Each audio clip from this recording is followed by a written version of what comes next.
India അങ്ങനെ ഫൈനലിൽ 253 runs defend ചെയ്യാൻ 20 ഓവർ വരെ കാത്തിരിക്കേണ്ടി വന്നു. എൻ്റെ മോനെ, ജാതി കളി. ഓൾമോസ്റ്റ് 500 റൺസ് വരുന്ന ഒരു T20 ഗെയിം.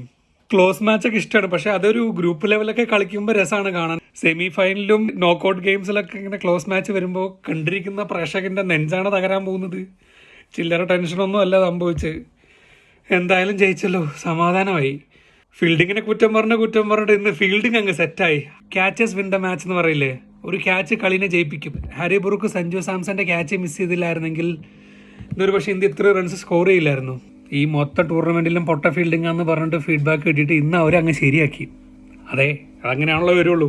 കറക്റ്റ് സമയത്തെങ്കിലും കളിക്കണമല്ലോ. സഞ്ജു കളിക്കുന്ന പോലെ എപ്പോഴും സെഞ്ചുറി അടിക്കണം എന്നില്ല. ഒരു 50 അടിച്ചാൽ മതി ക്രൂഷ്യൽ മാച്ചിൽ. അത് നല്ല വാല്യൂ ഉണ്ട്.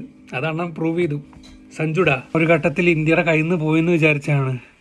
അപ്പോഴാണ് അക്സർ പട്ടേലിൻ്റെ ഒരു എക്സലൻറ്റ് ക്യാച്ച്. വിൽ ജാക്സ് ഔട്ടായി.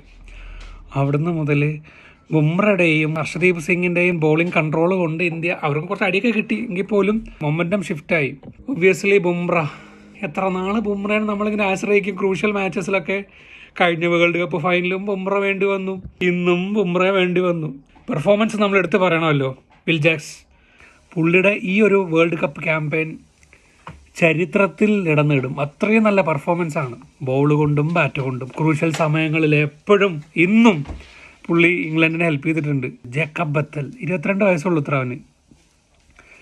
ഇന്ത്യയുടെ ഒരു ബൗളറിനെ നിലം തൊടിയിപ്പിച്ചില്ല. ലാസ്റ്റ് റൺഔട്ട് ആവുക ചെയ്തേ.